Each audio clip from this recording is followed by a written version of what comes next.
Good morning, everyone. We'd like to welcome you to Bowling Green State University. My name is Harry Knight. I am the Chief Operating Officer for the Division of Liquor Control. And this is the final day of quite a active roadshow group that we've been taking across the state over the last 2 weeks, meeting with respective folks from all of the agencies. And we want to try to bring folks up to date in regard to what's happening with the Liquor Modernization Project, as well as a number of other topics that we'll cover today during this presentation. We are filming this presentation. The folks from Bowling Green State University Media Group are filming this, and we're going to be using this to show afterwards on the agency training site. For those who have not been able to attend, everybody is giving me a talk louder. Okay, I got it. But bottom line is that we're going to be filming this today because there are some folks that obviously couldn't make it here to the event. So we want to make sure that we have everybody have an opportunity to see this moving forward. So I'm going to walk through a little bit of an overview as far as what we're going to talk about today. I also have some folks with us as part of our town hall team that I'd like to introduce as we start off today's activities. Greg Campbell is with us. Greg is the Senior Project Manager working directly with the Department of Administrative Services, and Greg has been actively involved in a number of projects for the state for a number of years. He's a key member of our leadership team. Spencer Wood is the Deputy CIO for the Department of Administrative Services. Again, Spencer is a key member of the leadership team for this project. Amanda Boros in the back, Sonny, is the Senior Project Manager from the Department of Commerce and works directly again with our project team and the Microsoft group that's working with us on this project. Jerry O'Neill is the Director of Agency Operations. Jerry, for those of you who don't know, remember Tom Kappa, who was in this role previously. So Jerry is the Director of Operations working directly for me in the Division of Liquor Control. Jennifer Richardson, who heads up our merchandising group. Jennifer is part of our merchandising team, also responsible for pricing, other elements. Many of you have probably talked to Jennifer on a regular basis in regard to product allocations and things of that nature. Matt Mullins. Matt is our communications manager for the Division of Liquor Control. We're happy to have him with us here today. I'm going to see Jason Yeager, one of our auditors that works for us. Aaron Wozniak, another one of the auditors that works directly with you folks. We've got some folks that were out in the hall. Lorraine Terry works for Jobs Ohio Beverage System. She's the stakeholder manager that works directly with stakeholder groups on the outside. And we have some other folks. Come right in. We have some folks here from our liaison outreach group. Ron Overturf is here. Ron Kohler is here. I know Ron was here earlier this morning. But they'll be in. They've been working with you folks in an outreach capacity. And so we're glad to have them with us here today as they've been helping us across the state. So as I indicated, this is the last day of our town hall tour. And so we're going to spend some time going through a presentation this morning. It'll be about 45 minutes of slides, and then we'll give you an opportunity to ask questions at the end. We're just going to tape the presentation itself, because that's the most important thing to be able to share with those that can't make it here today. So just as a point of reference, we'll be just filming the presentation part itself. So with that, let me cover the agenda. The leadership team, which we spoke about just now. We'll talk about the state of business in 2016 and where we are year-to-date 2017. We'll talk a little bit about Jobs Ohio and Jobs Ohio Beverage System. Most of you probably understand the relationship and where Jobs Ohio comes into play as it relates to the liquor enterprise, but we want to make sure that there's a little bit of clarity in regard to that relationship. We'll talk about the Liquor Modernization Project status, the next steps and milestones, communications and customer service initiative. Some of these things for those of you that had an opportunity to attend the webinar. How many folks had an opportunity to attend the webinar?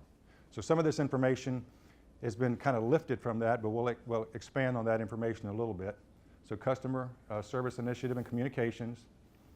Warehouse inventory reduction. A lot of questions have come forth and all of the respective town hall events we've had so far, so we'll spend some time talking about that. The warehouse and distribution center update, the retail and wholesale terminal solution, and then a shelf price update. So that's the agenda. It's a few slides for each of those respective agenda items. Again, we're not talking a 100 slide presentation. We're going to kind of walk you through a couple of slides on each of those. And then we'll have the Q&A as I indicated at the end. So we've covered the primary leadership team. Let me just give you a little background on myself. I spent 30 years with Anheuser-Busch, and I retired from Anheuser-Busch in 2008 when InBev purchased the company. And then I spent a little time working for the Kroger operation.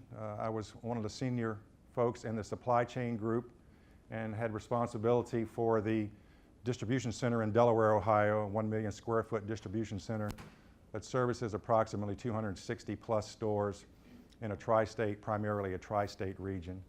So I spent some time with Kroger and retired from Kroger in 2013.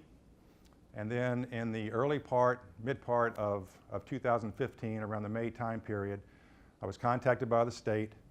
They had created a position and they were looking for someone to come in and try to help supplement and drive some improvements, if you will, given the situation that we've encountered here within the last year with the initial rollout. So the timing of that is such that I came on board in September of 2015. So just recently passed a 1-year anniversary, if you will, with the state in this particular position. I report directly to the Director of Commerce, Bruce Stevenson, the superintendent, who actually retired a few days ago. He and I were, there was not a reporting structure there. Bruce primarily, again, the superintendent duties, and I was reporting directly to the Director of Commerce, and I still do. So let's talk a little bit about Jobs Ohio. Governor Kasich privatized the business development, job growth portion of the state a few years ago, and it was privatized and it formed the Jobs Ohio company. And it's a nonprofit company that's committed to driving job growth, business development, sustainment on any number of different levels. And within Jobs Ohio, there is a subsidiary, and it's called Jobs Ohio Beverage System, which, a little confusing, but Jobs Ohio Beverage System is the group that we support, and they are the ones that have a 25-year contract, and the business and/or the profits that come from the liquor sales here in the state are used to fund Jobs Ohio and all of the efforts and the initiatives that they bring forth in terms of job sustainment, growth, business development, et cetera. So it's spirituous liquor, it's not beer and wine, and that's how the Jobs Ohio Beverage System supports and also funds Jobs Ohio. A little bit of the development success, over 23,000 new jobs, 54,000 retained, and $6.7 billion in capital investment. So that's a little background on Jobs Ohio and Jobs Ohio Beverage System. Talk a little bit about the state of the business. If you look at last year's total bottle sales, over 59 million total bottle sales for the year, which was up over almost 5%. Total dollar sales over $1 billion, the first time that we had ever crossed that threshold for $1 billion. And then total sales, fiscal year 2017, $181 million. Now, for those of you that don't know, as we're on a fiscal period, our fiscal period begins July 1 each year. So as of July 1st this year of 2016, that began the 2017 fiscal period. So the numbers you see there with $181 million, that's actually just for sales in July and August. September's, at the time we went to press with putting together this presentation, we didn't have September numbers, but we will be updating that as we go for future presentations. A little bit of information that Jennifer Richardson provided for us. Tequila in Ohio is still outpacing the national average. The Patron and other high-end brands show double-digit growth as does the small batch whiskeys continue to show double-digit growth. Vodka, Tito's Vodka is outpacing other vodka in Ohio. Again, double-digit growth. These are things that are probably not new to you. Cognac, Hennessy, and some of the other high-end brands are showing double-digit growth. And then also Jameson is showing double-digit growth as well. Liquor modernization project, we're going to talk about current status, next steps, and milestones. So the liquor modernization phase 2 objectives, our platform is a Microsoft Dynamics AX. And we are moving forward in phase 2 with an out-of-the-box solution with minimal customization. Now, when we go back and talk about last year, as painful as it is at times for us to talk about last year, and quite frankly, we're still living with a lot of the issues that came about from last year's rollout. We know that a lot of that was driven with the best intentions, but it was a very, very poor rollout in the sense that we had a tremendous amount of customization, and that has created some significant issues with us that we're still having to deal with today. I'm not going to dance around it. It's very plain. It's very easy to see. Every one of you in here, every one of my team, we're all still living with a very difficult situation, and it has to do with a lot of the customization that was not executed properly, and so we're still having to kind of pay for that as we go down the road today. And we will not be able to correct that. Correct that meaning where we are going with phase 2 is not a fixing of the existing system. There are elements of this system that we are in right now that cannot be fixed. So therefore, when you hear phase 2, just want you to understand that we're not attempting to try to put a Band-Aid on the 1.0 situation that we are in right now. We are rolling out a phase 2 Microsoft Dynamics AX that will be an out-of-the-box with minimal customization. We know we will have to have some customization to meet certain business requirements on both our end as well as your end. But we're going to try to minimize that as best we can, okay? Standardized platform supports the enterprise as we move forward to the future. Again, we're not looking for something to just kind of get us through the year or the next year. We have to bring forth a system that can support where we see and where the trends and where the projections are showing that will support this enterprise for 5, 6, 8, 10, 12 years. We all know that technology changes very, very rapidly, okay? But again, don't be misled by being described as out of the box as it being just a generic implementation of a program to support our business. We have to make sure that we're setting ourselves up for success for the future. It's going to provide near real-time transaction reporting.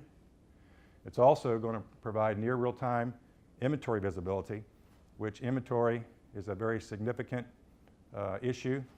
If I've heard it once, I've heard it 150 times.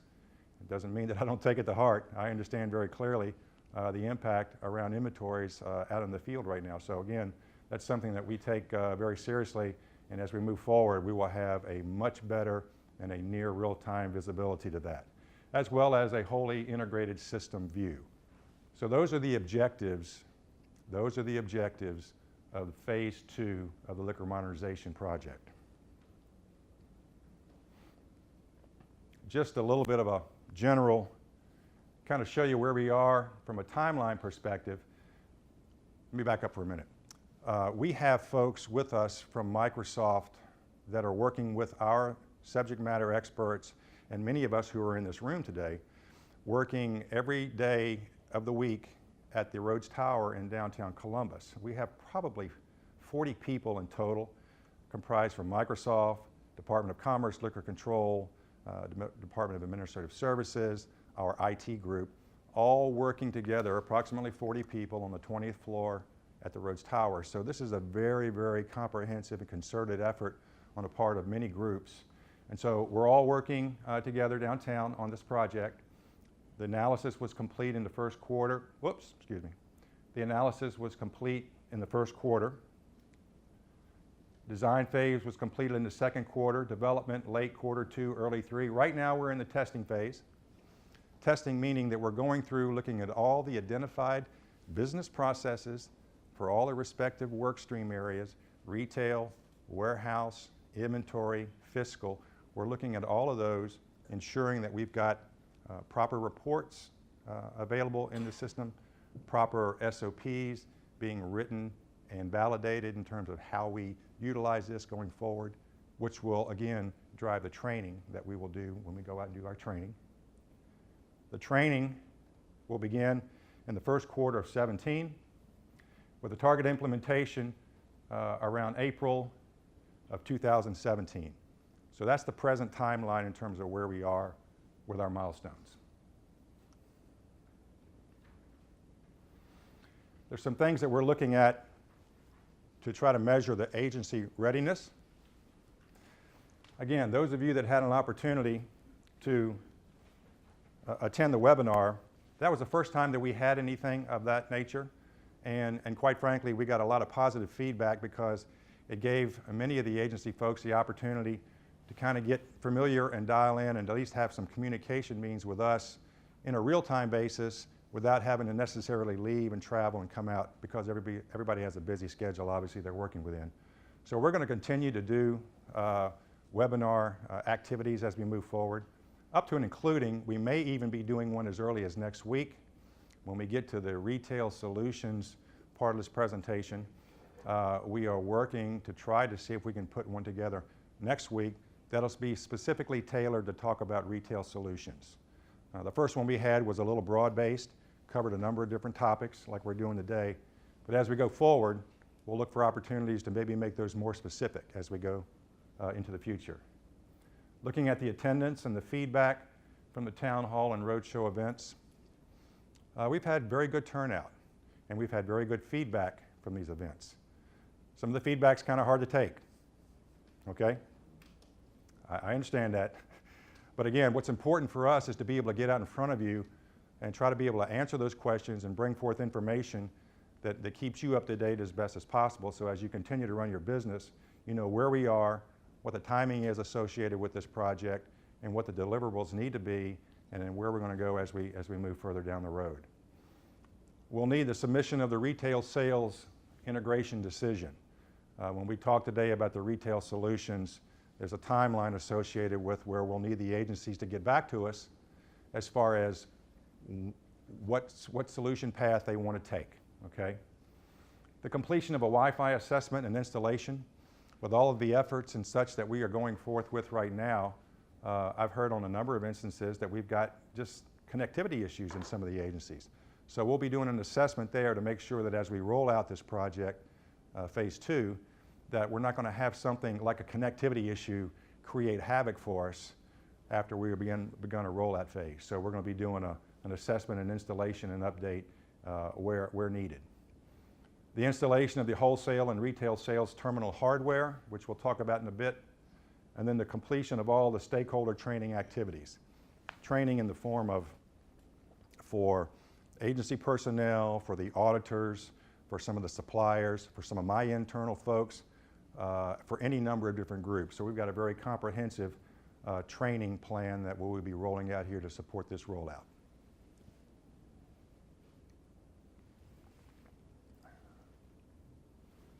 So some of the upcoming key LMP dates and events. October 20th, the communications to the agencies, that's when we had the webinar. October 24th, 2016, that was the technical document published to the agencies. The technical document is a document that has been sent out to all the agencies, and that would be what you would need to share with your existing provider if you decide to integrate and retain your existing point of sale or retail equipment that you have in your agencies right now. And so just as a point of note, please, if you have not received this document, if the technical document has not come to you, please make sure before you leave today that you see Matt Mullins or Lorraine Terry, and make sure that we have your right email address, because it was sent out well over a week ago. And again, this is the roadmap and guide that if you choose to integrate with your existing, you'll need to have this information and share it with your provider, okay? Town hall meetings across all 4 districts. Last week, we did 2 in Columbus, 1 in Hocking, 2 in Cincinnati, 2 in Cleveland, Youngstown, Canton. Today we're here in Bowling Green, and we finish up in Troy this afternoon. And so this has been our first effort, an initiative to do this, because quite frankly, one of the things that I asked folks when I came on board probably a year ago, I sat around and I asked folks, I said, well, what kind of activities do we have where we engage the agencies? When's the last time we went out and talked to the agencies? Have we ever had folks from the agencies come in? Do we have any committees that any of the agencies are involved in? And when I asked those questions of the people that were sitting around the table, I got no response. And so that in itself was a bit concerning to me from my perspective, and what's important to me is to recognize that you've got 466 agencies across the state, and it doesn't appear that we've had any kind of active communication effort and or initiative to engage with the folks in these agencies. So understand very clearly that that is a significant piece of who I am in terms of what we're going to do as we move forward. And we'll talk a little bit about that in a bit when I talk about the Agency Representative Committee. December 1 is the deadline for you to submit your retail sales solution decision back to us. And also in December, we'll have to go through the procurement process for those of you that will opt to take the second option on a retail solution, which is a Clover device. Clover is a brand name, and we'll speak to this more specifically in a bit. But that'll also be when we have to procure the Clover devices for the agencies that choose to go that direction. February through March of 17 is the installation of the Clover retail devices in the stores and agencies. Training sessions will begin. And then April, we're going to have a ready date for the agencies integrating with the web API solution, along with the warehouse/distribution or bailment center consolidation complete.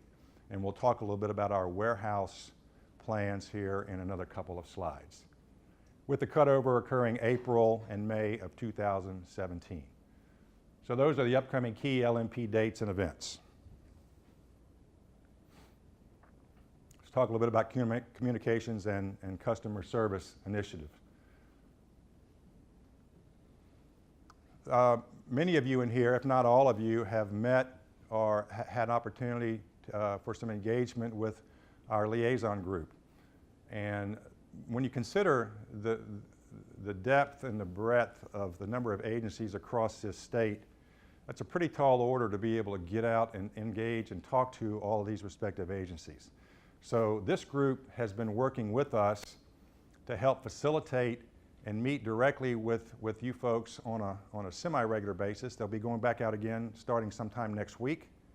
And so it was very important for them to be able to be a conduit and help communicate information out and bring information back to me and my team as we're going through this project. And this will be an ongoing process as we go through the entire liquor modernization project itself. Ron Kohler has been working in the Toledo area, so a lot of you probably have met and know Ron. Jen Tate has the Cleveland area. Columbus has been Luke Paglianetti, and Cincinnati was Kevin Myers. So they've done a really yeoman's job getting out in front of the agencies, and I think the actual visits were almost about 455 that they've actually been able to reach in their first wave of activities. So they'll continue to do this as we move forward. And again, they are a good conduit of information coming back from the agencies. And just as another element of insight, I sit down along with my team members with that group on a regular basis and get feedback sessions. I understand what's communicated back through them by the agencies. I can't tell you that there's a lot of things that surprise me. It grounds me. It makes me aware and understand very clearly, a lot of the things that are going on in the agencies today, the feelings that people still have about the difficult times we live in. So rest assured, it's important for me to get that feedback, and I understand it very clearly, and it also provides the guide and the roadmap for what we need to do to get ourselves back on track. So they'll continue to be a very integral part of our communications team with the next round of visits starting in early November. Agency Representative Committee. So the purpose of this will be, it's just important when you've got so many folks that are part of this entire enterprise that you've got some ways or means to engage them and understand from their perspective what's happening in the business. Along the way, the fact that we've got some very talented folks in merchandising, product selection, support from suppliers and such, but the one thing that's been very apparent is that we haven't taken advantage, and I mean that in a positive sense, of the expertise and the insight of the folks at the agencies. So, purpose of the committee, understanding operations. Talk about the things that are working well, share some best practices, what's working well, what's not working well. Product sales and selection insight. Nobody can tell me any better what's happening at your agency than you. You know your customers, you know your clientele, you know what's moving. Now, we do, as a control state, we do make the decisions as to what comes into the state. That's part of the nature and responsibility that we have. And the superintendent is the one who ultimately signs off on any product in the spirituous liquor that comes here to the state. But we still want to be able to, as we move forward, to utilize the feedback and the insight from the agencies. So that'll be a very key part of this committee. Development and execution of responsible growth initiatives. We have to be stewards of responsible growth. I think that pretty much speaks for itself. And then working on improving the Department of Liquor Control and the agency relationship. It won't happen overnight. I understand that. But understand very clearly that that's an expectation of mine, and we're going to move forward with initiatives to make that happen. The benefits, more open dialogue opportunities, best practices, outreach programs, just general communications from any of them, and understanding a lot of things about products and categories. Again, I think we've missed a real opportunity to take advantage of the insight that you folks have as agency operators and know what products are moving and what's not moving. The member structure, there'll be statewide district groups. So if we look at 4 groups or 4 districts right now, I would say probably 4 to 6 members from each district. We would probably have quarterly meetings in which we would come to your district. And then at least once a year, we bring everybody together in Columbus for a day-long session to talk about and expand upon the things that have come out from the respective district meetings that we would be attending. This is not a governing committee, okay? But this is an insight operations committee that we need to make sure that we are understanding and have our finger on the pulse of the agencies in terms of what's happening good, what's not really happening very good, and the things that we can strategize as we move forward to make it better for all of us. It'll be a cross-section of agency size and complexity. A larger agency is not going to have any better opportunity to be part of this than someone who has a very small agency. And then the members are going to be selected by me. And they're going to be selected by me, feedback from you folks who have expressed an interest during these sessions, meaning you send me an email, you talk to me afterwards, you talk to your auditor, you talk to your liaison personnel, and expressing an interest and want to come on board. One of the things that I try to tell folks is that, you know, part of the price of admission for this is don't come to me with problems, come to me with problems and solutions so I can understand it better, but also how can you work with us and how can you help us as we get better down the road? Because I think all of us have identified there's a significant number of problems, but what we have to be able to do as we work forward is come up with a way collectively for us to put those aside and or repair those problems and then move forward with the important strategies about how to develop our business. So that's a little bit about the Agency Representative Committee. I would expect to see that probably another 6 months before we really kind of get that up and going. It doesn't mean that we will not entertain, you know, requests or feedback from folks who have an interest to be involved in that. And if you're not selected as part of that, understand that I can't have everybody on it. At the same time, I want to make sure that everybody understands that I take it very seriously when somebody does offer that up, meaning that it does mean a lot to me, and I want to make sure that I recognize those individuals who are willing to step up and be part of a committee like this, because it's the first time it's ever been done. And in my mind, it's the right thing to do. A little bit about customer service and call center operations. We covered this in the webinar. We do have a new customer service center. It's in operation. It's the same phone number that you use today. There is a new email that you can see on the screen that we also utilize. Representatives are available 24/7, 365. And the calls are going to be assigned priority based on content and responded to within a very designated time frame period. Now, Jerry O'Neill and the operations team have worked very actively in providing information and clarity to the folks that are the initial recipients of the call. In other words, the call center folks that initially take this call will be able to disseminate this information and or call to the appropriate person to make sure that we get a timely response back to it, and also make sure that the person that is ultimately responding to it is the right person. It's really not going to benefit you at all if a call is directed to me on a technical problem you're experiencing, because I'm not a technical person. But we've provided information to the customer service center representatives so they know who the individuals are, what their specific field of discipline and expertise is, and then we'll make provisions to get that information to them once that call or email comes in to the customer service center.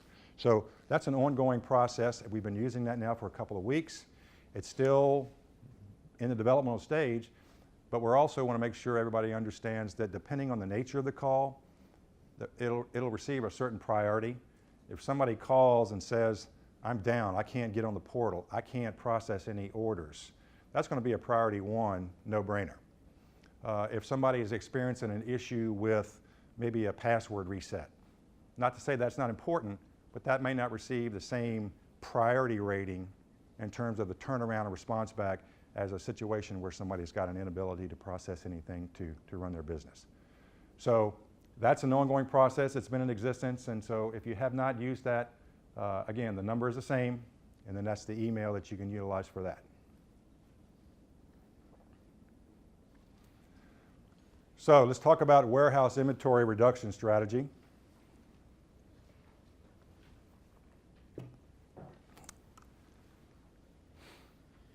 I'm going to give you a little bit of background. Right now, we've probably got over 3,000 products in our portfolio in the state of Ohio. And when you look at the other control states, we're probably in the middle.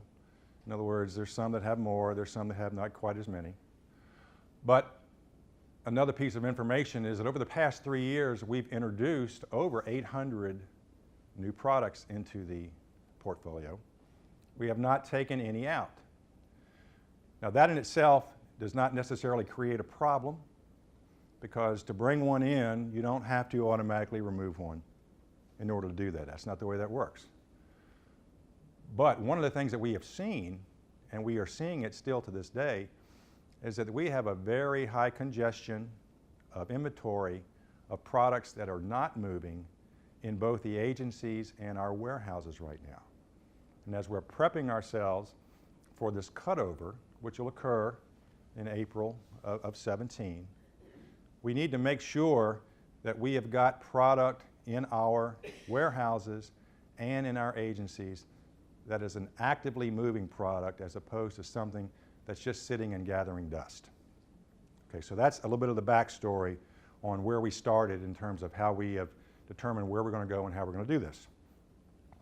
If you look at the number of products that I'm referring to that fall under this warehouse inventory reduction list, the average days of inventory in your agencies to this day on those products is anywhere from 250 to over, in some cases, a year's worth of inventory based on sales.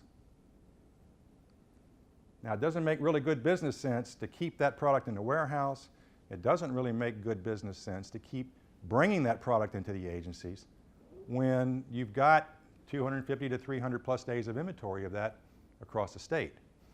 So we had to go through a process, and it was a very comprehensive one. Jennifer Richardson, with representatives from the supplier groups, with Chelsea Howard, who is the director, Jobs Ohio Beverage System, did a very detailed analysis of these products, and again, with the involvement of the suppliers. And so, very honestly, I've never met too many suppliers that willingly want to have a product taken off the shelf. I think everybody can probably understand that. But we sat down and looked at those products, and after that review, there's approximately 700 of those that are going to be removed from the warehouse. Okay? Now, what about what's out in the field? Or what about I still have a particular customer that wants some of this product? Well, rather than continue to purchase it and move it into the agencies from the warehouse, we're going to utilize what we have in the field. Transfers, working with the allocation clerks, calling Armando or Beth, Bill Nicolopoulos. In some instances, if you need to get to Jennifer or myself or even Jerry, for that matter. So we want to try to, in a controlled manner, take advantage of what we've already purchased and owned in the state versus continuing to pull it in from the warehouse. So, if the sales dictate, if something changes, and all of a sudden something begins to skyrocket, these things aren't finite. We can change that, but we don't want to bring any more in when you're not selling it, very honestly. We're also going to suspend new product listing until the first part of 17. The process that we use for listing, the suppliers will come in on a regular basis, pitch their new product, say they want to go to X number of agencies, they're going to spend X amount of dollars to promote the product, so on and so forth. That will continue, but we're going to have them be a little more front-end proactive, send us the information at the Division of Liquor Control, let us look at those products on a more regular basis, and then we will bring the supplier in if we so choose to move down the path of new products. When I say new product listing is suspended until the first quarter of 17, it doesn't mean that a special product, new product, holiday package or something, we're not going to ignore that piece of our business. Okay, but as far as the regular listing process and schedules, we'll be bringing that back on board probably in the first quarter of 17. Still working, Jennifer and her team are working on the listing and delisting process as far as making sure that we have a best practice approach, utilizing some of the feedback and some of the data that we get from our association with NABCA, which is the National Alcohol Beverage Control Association. That's an organization that represents all the control states here in the United States. It's been in existence since right after Prohibition, and they provide a wealth of information, sales, best practices, operations, listing procedures, delisting procedures, legislative issues. They provide a substantive amount of information for us. And so I've had the opportunity to be asked to be on the board, so I have a chance to engage with those folks and again, try to capitalize on a lot of things that are happening in some of the other states that we could potentially apply here in the state of Ohio. So again, they can be a wealth of information and a great resource to us, and we'll continue to do that as we move forward.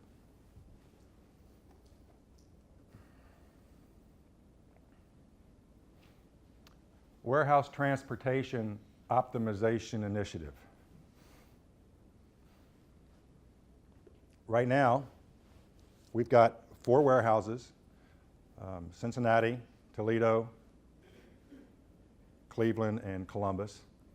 And we're going to be consolidating and or moving from 4 to 2. And those locations will be Cleveland and Columbus. If you look at the warehouse operations right now, and this is one of the things that we've put a very, what I would call critical eye and analysis on since in the time that I've been here. And with Jerry O'Neill, who's the Director of Agency Operations, and Amanda Boros, Sonny Boros, what I didn't tell you is that both Jerry and Sonny worked with me at Anheuser-Busch. And we were both all 3 of us were very actively involved in the supply chain elements of that business. And so we may not be the top end experts, but we've got a significant amount of understanding and experience in this part of our business. And one of the things that we've seen since we've been here is that we don't have in today's warehousing and transportation operation a good set of robust, what we would call KPIs. That stands for Key Process Indicator. So we don't really have anything in place that measures the performance of that warehouse and that transportation group.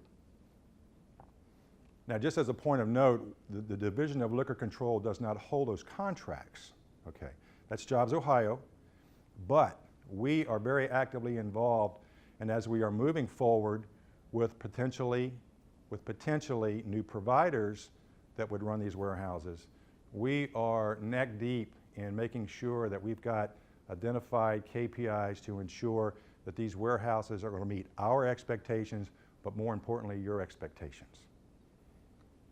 Timeliness of delivery, accuracy of delivery, pick accuracy when an order picker is picking the product to send to you, turnaround time, inventory adjustments, inventory accuracy, process loss.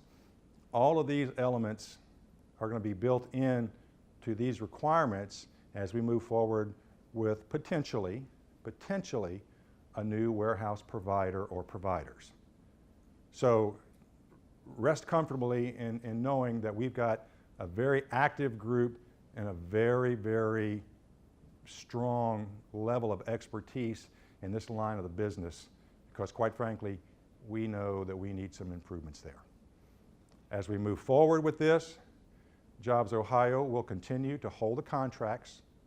They'll continue to hold the contracts for this warehouse operation. The provider, the third-party logistics person who actually runs the warehouse, will also be responsible for the transportation as well. But again, we, meaning Jobs Ohio, will hold a contract and the lease to the buildings. We're not building new buildings, we're going to existing buildings. But Jobs Ohio will hold that. Jobs Ohio Beverage System will hold those contracts. It'll improve the inventory accuracy and availability. It'll streamline the enterprise warehouse business processes, and also we target cutover date is April of 2017.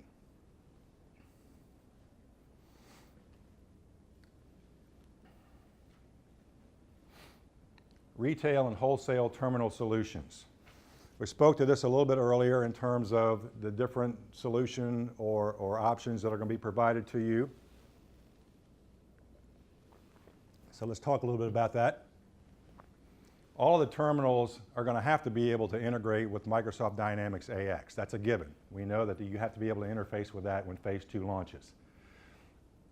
The ability for us to have a much better, much more accurate inventory is critically important. The transaction level detail that we will need as we move forward, that you will need and we will need, is a driving factor of our strategy in terms of what we're going to be providing. Transaction level detail, improvements to the current business processes, and then quite frankly, it's going to be an upgrade in technology for some of the folks that may be even in this room here today. And we realize that, but there's an element of this enterprise, I think it's important to remember that with technology changing the way that it does, but also at the same time with the growth of this enterprise and the way that it is continuing to demonstrate positive growth, that we have to move forward and have an operating system and support mechanism in place to enable us to do the business the way that we need to do the business. So that's the kind of the preamble for where we're going to go in terms of the solutions that we're going to be offering. So just in a very high level, the integration options that we have is the first one would be integrating with your existing hardware that you presently have. In order to do that, you're going to have to use your existing provider support to do that. And when most of you probably are aware that last summer we called every single agency, and some on a couple times, to make sure we understood exactly what is your point of sale or what does your hardware system look like? Who is your provider? What kind of equipment do you have? So we went through a very comprehensive, knuckle down calls to the agencies and still have a list of all of this information. And it was very enlightening.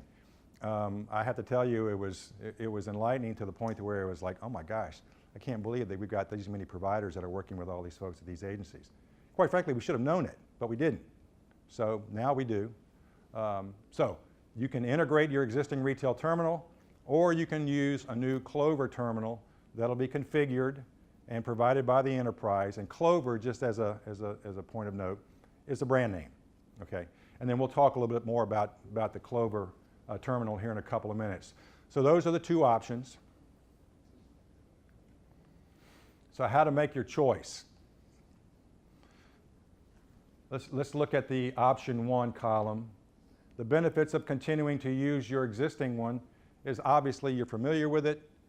It's running your system at this point in time. It may be running satisfactorily to your expectations. And of course, you can continue to use whoever your existing provider is as support for the ongoing effort. There will be some IT costs to integrate. That will be information, obviously, that you would have to get in terms of communicating with your provider once he or she has seen the technical document and gives you feedback on what this will cost in order to do that. And again, the cost will integrate, will be based on various levels of your technology, and then of course you've got your ongoing support costs. So whoever your provider is today, I'm sure a number of you probably have a contract of some sort with those folks, and there's a services agreement or such that you probably have with them today in today's world. Okay, so that's option 1. Option 2, you can use the new Clover terminal that'll be configured and provided to you by the enterprise. There will not be any setup needed for the integration to the Microsoft Dynamics AX platform. It'll be configured right out of the box, and it will be installed by a vendor that we will provide. The terminal can read chip cards. I think we're at a point in time now where everybody understands where we're going in the chip card requirement that we have in today's business. So it'll have the ability to do that. It can be used for non-liquor items. Now you will have to potentially integrate your non-liquor items into that if you so choose to do that. Okay, and we'll talk a little bit more about that here in a couple minutes. It'll have apps that help you run your business, and it's going to be a reduced merchant services fees available. We'll talk a little bit about that. I guess the best way to talk about that is that we are working directly with a group and trying to, what I would call, procure the best rates possible. Some of the feedback we've gotten from some of the folks is they were questioning as to whether or not the rates that we would be coming forth with would be competitive against what they presently have. We'll have some dialogue about that a little later on when we get into the Q&A period. As far as the considerations, setup would be required to add the non-liquor items. The process is easy, and tutorials are available. There are multiple tutorials on YouTube from the company that has the Clover unit. And so there's a lot of information out there available already that can walk folks through a process of how to integrate elements into those units. The costs, there's no cost for the terminals or installations. Okay, so that cost will be incurred by the enterprise. And the liquor enterprise will also be paying the monthly support fees for 2 years if you choose to go with the Clover solution that we are providing. So whatever that ends up being on a monthly basis, $50 to $80, again, that's kind of an approximate cost, but the enterprise will pick up those costs for a 2-year period if you choose to go with the Clover solution. This is just a picture of the Clover terminal itself. Again, you can go online and get some information. And as I said earlier in the presentation, we are looking, based on some feedback that we've gotten from a couple of the town hall events so far, we are looking to try to have a webinar with someone specifically from the Clover group as early as potentially next week. So when we wrap up the final town halls today and we get back into the office tomorrow, we're going to be aggressively working and looking to see if we can put something together that will give anyone who has an interest in wanting to get online through a webinar session with someone from Clover. So that'll be, coming soon to a webinar near you, and we'll communicate that back to you. So the retail terminal solutions, the Clover terminals are provided for the retail sales. The enterprise will give you the number of terminals based on the more recent terminal audit. If you've got 3 terminals that you presently use for liquor and you choose the Clover, we're going to provide you 3 terminals. If you've got 4 and you use them all for liquor, we're going to give you 4. Okay. Some folks have asked, well, if I want another one because I want to use it for non-liquor items, we can help with the procurement of that, but that would be on your cost. And some of the costs that we've heard as far as us negotiating for these Clover units, I think it's a fair statement to say that the Clover unit themselves is right around $1,000, somewhere in that neighborhood. So again, if you have an interest in wanting to have an additional one because of non-liquor items, we will try to help facilitate that, just to kind of give you a ballpark as to what that would cost. You own these. Once you take these, you own them. Now, again, we pay the 2 years of support. After that, whatever that is required, and most of that is licensing, I think, if I'm saying that correctly, that would come on your cost after the 2-year period. If something happens to the unit after the 2-year period, that's your responsibility to take care of getting another one or whatever the case may be, okay? So some of the key milestone dates, October 24th is when we set out the technical document, and I can't stress enough the importance of making sure that you receive that technical document and and providing that and engaging your existing provider to make sure that he or she is looking at it if you choose the pathway of staying and integrating with your existing system, you'll need that. December 1 is the decision is due back to us which direction you're taking. First quarter of 17, the tests for the integrations will begin, and obviously in April all the changes are complete and we go live. If you go with Clover, again, the decision is still December 1. The terminal installation begins in the first quarter of 17, and again, we'll provide a vendor at no cost to you to help set it up and fully configure the terminals in your agencies.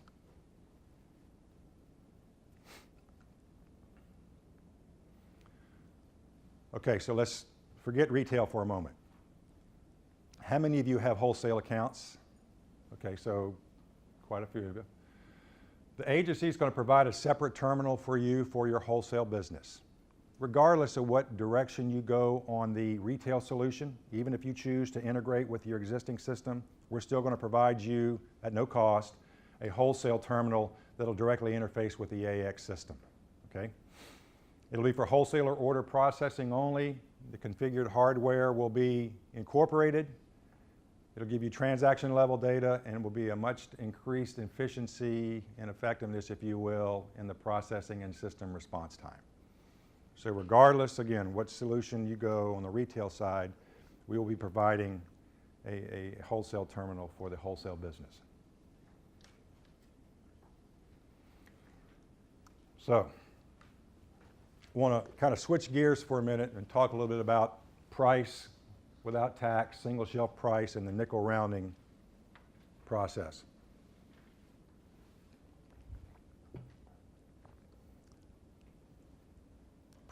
I think it was early 2000, 2002, 2003, there was a rule change put into place where anybody who purchases a bottle of liquor, the total price of that incorporates what is called a nickel rounding function or feature. And the easiest way or the simplest way for me to describe it, and I think probably most of you know it, but I'll describe it anyhow, is if the retail price of a bottle is $19.76. Then in today's world, that $19.76 is rounded up to the nearest nickel, which means that it actually would be $19.80. That's in existence today. It's been in existence. It's in your system. It's automatically processed and calculated. And so that's been in existence since the early part of 2003. That rule is changing. It's going away, so nickel rounding will cease to exist as of February 1. Okay, so that goes away. That was just recently changed. As far as a single shelf price, let's talk a little bit about this, and then we'll kind of walk through and give you some examples of what's going on with this. The suppliers across the state of Ohio, and many others, meaning some of the support groups, the lobbyists, even some of the legislators. There's a very active desire to want to have what is referred to as a single shelf price across every single agency across the state of Ohio. And by that, in today's world, because of taxes and counties being different, a bottle of Jack Daniels in your agency here may cost $21.50 out the door, and in your agency down in the other part of the state, it may be $21.95 based on taxes. So I don't mind telling you, I've had multiple calls at times from consumers saying, well, if this is a control state and you set the pricing, why is it different in these agencies? So I explained to them, in most instances, if not all, it's the tax, okay? So it confuses the customer at times, and they think that maybe somebody's playing games, very honestly, with them at the agencies. So we try to educate them to that. So here's where we're going with the shelf price, single shelf price, as we move forward. As I stated, currently the tax and the nickel rounding is included in the shelf price. When you see it on the shelf, and I'll show you an illustration here in a minute. Moving forward, the tax will be calculated at the time of sale. So that's the way we will operate and continue to do the taxing. It'll create some consistency and reduce confusion as we get to the single shelf price tag. It'll be removing the prohibitive rounding requirements, what I just referred to as the nickel rounding. And then we'll be using a phased-in approach to this. And then I will explain to you why we will be using a phased-in approach. Okay, so this is a little bit of a busy slide here. So let's concentrate on the current state. If you look right now in today's world, if you go in any one of the agencies across the network, as far as system changes, none. Price file changes, there will be none. This is the shelf tag in today's world. And if I'm looking at it correctly, I've got to get a little closer. It shows $16.95, okay? That's what it says on the shelf tag in today's world. Where the tax is calculated, all of them are included in the bottle price. Customers see only the final price with the tax included. And so this is what the receipt looks like to some degree. And then you see $16.95. That's what it is in today's world as we speak, okay, across the state. With the transition state where we remove the nickel rounding, okay, no changes in the system, price file, no changes, the nickel rounding is removed. And so now, when you receive the shelf tag, it's going to show $15.84, but it will also show you that with tax, it's $16.91, okay? Sale and other applicable taxes including in the bottle price, customer sees only the final price with tax included. So if you compare this center, which is a transition, $16.91 and $16.95, you see really the only two significant differences is you're 4 cents cheaper because the nickel round's not there, but you do see on the shelf tag what the total price is as well as what the retail price is. February 1st. And the reason we're doing a transition on this, because people have asked the question, well, why don't you just immediately go ahead to the future state and do that? Because if we went to the future state, we would have to go in and do modifications to your system and our system right now that would cost you money and us money, and it's not worthy to do that. So we're removing the nickel rounding piece first, and then when we do the conversion to phase 2, all of that will be taken care of in one fell swoop. So we don't want to go through that exercise of having you to have to go in and make numerous changes into your system to compensate for the shelf tag pricing element of this. So that's the reason for the transition state. Then you've got the future state. We've completed the phase 2 rollout. The price file format and the update process change. The price tag will show $15.84 just as it did here. Sales and other taxes will be calculated at the register. Now the customer will see the subtotal taxes and final price. So if you look here, you see the subtotal price, the tax, and then, the total price. So it's still $16.91 as it is in this transition. Well, what's going to happen is that the consumer is just going to see that $15.84. So if they go in my agency, they're going to see $15.84. If they go in yours, they're going to see across the entire state. Some people have said, well, that's going to confuse the customer. Well, it may confuse the customer initially. But I can tell you there's been very significant interest and concern that I've actually heard directly come to my office about, well, how come it costs more here and costs less there? So this is something that the industry has been very actively looking for a considerable period of time, and so that's the reason we are moving forward with that. So that's the price tag without tax, single shelf price initiative that we'll be doing as we move forward. Okay. I think the last thing I would like to say to you before we open up with a QA is, you know, over the last couple of weeks, we've had an opportunity to have some significant and some very good engagement with a number of folks across the state in these agencies. And in the time that I've been here, I've had an opportunity, I've talked to some of you directly in this room on a couple of occasions. I've heard a lot of concerns that have been brought forth from folks across the agency enterprise. Very valid concerns, very tough things to listen to at times. Okay, very tough things to listen to at times. But I just want to make sure that everyone understands that this is kind of the first step in our process of what I'm responsible for and what my expectations are as I move forward in knowing what I have to be as an enabler to your success. Okay, so I want everybody to understand in this room very clearly that I knowingly and willingly walked into this role, and I know what is expected of me as we move forward. I know the world that we live in. I know the world that you live in. I've tried to tell people, and maybe it doesn't register well, but you know, I understand your world, so multiply that times 466 for me, because I have that responsibility. And I'm going to take it. I'm willingly walking down that path. And I've put together a group of individuals who I know are very dedicated, even to a fault, quite frankly. We spend more time in this probably than you would imagine. I'm not looking for anything other than for you to understand that we are committed to making this right. I can't fix what you're in today. The way I can fix it is I'm having to replace it, okay? Some people have asked, well, why don't you just fix what we've got? It can't be fixed. I'm just saying this to you right here today. It can't be fixed. If it was, or if it could be, we would do it. So understand, please, that you're going to see much more of me and my team.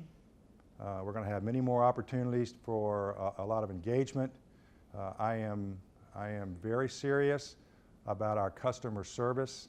I'm very serious about making sure we have engagement with these agency businesses and the personnel that run them.